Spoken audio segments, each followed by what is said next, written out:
Oke, Assalamualaikum warahmatullahi wabarakatuh. Kami dari kelompok 8 akan menjelaskan deployment aplikasi web pada Ubuntu Server melalui PuTTY dan SSH. Sebelumnya, perkenalkan saya Raffi Adianto Aribowo dengan patim terakhir 2006. Perkenalkan, nama saya Roy Hanasib dengan NIM akhir 2028. Perkenalkan, nama saya Muhammad Indra Hermawan dengan NIM akhir 2050. Oke, jadi di tahap pertama kami ini menggunakan Ubuntu Server yang dijalankan pada VirtualBox yang tujuannya menyediakan lingkungan server yang stabil untuk konfigurasi web server, SSH, firewall, dan deployment aplikasinya ini atau website. Lalu di server itu dikonfigurasikan menggunakan dua adapter yaitu NAT. Untuk NAT-nya sendiri ini digunakan agar server itu tetap bisa terhubung ke internet, terutama saat proses instalasi paket seperti Nginx. Lalu di sini menggunakan host only untuk akses dari Windows melalui PuTTY. Nah, selain itu di sini kami melakukan pengecekan terlebih dahulu IP menggunakan IPA untuk mengecek IP statis yang akan digunakan yaitu 128 bisa di zoom bagian yang ini 192, 168, 56 dan 101. Oke. Selanjutnya di sini kami juga membuat sebuah user baru yang bernama deploy user. Ini sebenarnya pernah kami gunakan. Lalu di sini cara ngeceknya yaitu menggunakan ID deploy user. Di sini usernya tuh statusnya tuh non root. Nah, lalu setelah membuat user baru di sini kami mengkonfigurasikan web server menggunakan Nginx. Yaitu pertama-tama kita install dulu Nginx-nya untuk digunakan dalam deployment modern. Nginx sendiri itu digunakan karena performanya itu yang sangat cepat serta ringan dalam konfigurasi web server. Setelah melakukan instalasi, tahap selanjutnya itu memastikan bahwa webnya itu sudah berjalan dengan status aktif atau running. Selanjutnya membuat sebuah virtual host untuk deployment dengan dokumen root sudo mkdir minp dan mengkonfigurasi akses dalam dokumen yang telah dibuat dengan sudo chown minr.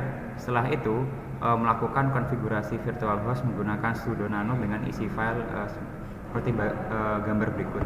Lalu terdapat aktivasi web server dari Ubuntu menuju terminal Windows dengan sudo nginx mint untuk mengecek hasil konfigurasinya. Lalu setelah dikonfigurasi permission untuk user deployment-nya menggunakan sudo chown minr dan sudo chown chm yaitu minr dengan seperti pada gambar yang berikut. Untuk yang bab 3 akan dijelaskan oleh teman saya. Baik, selanjutnya untuk bab 3 adalah tahap dari deployment aplikasi web. Yang pertama, kita lakukan pengecekan terlebih dahulu pada dokumen yang akan dideploy untuk memastikan indeks HTML-nya ada di dalam file. Untuk perintahnya seperti itu. Kemudian isi webnya yang akan dideploy, untuk di sini isi webnya kita menggunakan bahasa HTML. Untuk contoh teksnya di sini kita menulis cuma kosongan tapi gak beneran kosong. Kemudian file tersebut diupload ke server menggunakan via PowerShell dengan menggunakan perintah stp index html. Seperti itu. Jika berhasil, kemudian nanti tampilan dari web server yang telah dideploy dari index HTML-nya yang telah dibuat akan seperti berikut untuk di browsernya. Kemudian pada bab 4 di sini kita membahas dari firewall dan keamanan dasarnya. Yang pertama, langkah-langkahnya mengaktifasi firewall menjadi enable untuk menambahkan port 80 dan 22 sebagai port sementara dengan waktu status aktifnya untuk login PuTTY-nya. Nah, di sini kita mengganti SSL config dan port 22 menjadi 222 serta menambahkan port 22 dan mengaktifkannya menjadi port baru 2222 untuk PuTTY login via port yang telah diubah tadi, seperti itu. Nah, ini untuk perintahnya. Kemudian setelah mengubah port selanjutnya, kita melakukan disable socket menggunakan sudo systemctl yang dimana ada disable, stop, enable, dan terakhir restart SSH agar portnya terupdate ke port baru yang telah diganti. Jadi kita menggunakan perintah tersebut untuk merestart. Baik, selanjutnya akan dijelaskan teman saya. Baik, selanjutnya yaitu service management. Nah, dalam tahap ini kita melakukan service yang diuji untuk Nginx dengan beberapa perintah sudo systemctl. Yang pertama yaitu sudo systemctl restart SSH. Setelah itu sudo systemctl stop dan start, lalu restart, dan yang terakhir yaitu enable untuk Nginx-nya.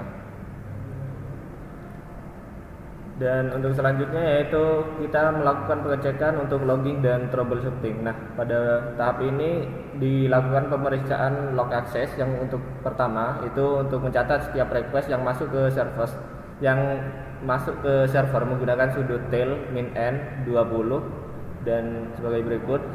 Terus selanjutnya melakukan pemeriksaan pada error log untuk mencatat kesalahan yang terjadi pada server dengan menggunakan sudo tail min n 20 juga. Dan untuk yang selanjutnya kita mencoba untuk mengubah permission yang ada untuk mengecek itu forbidden dan error lognya, yang dimana mencatat pesan permission denied, dan di sini telah ditampilkan yaitu 403 forbidden, yang dimana itu dia kalau sudah diubah permissionnya akan menampilkan forbidden dan error. Sekian dari kelompok kami, apabila ada kesalahan kata mohon dimaafkan. Wassalamualaikum warahmatullahi wabarakatuh.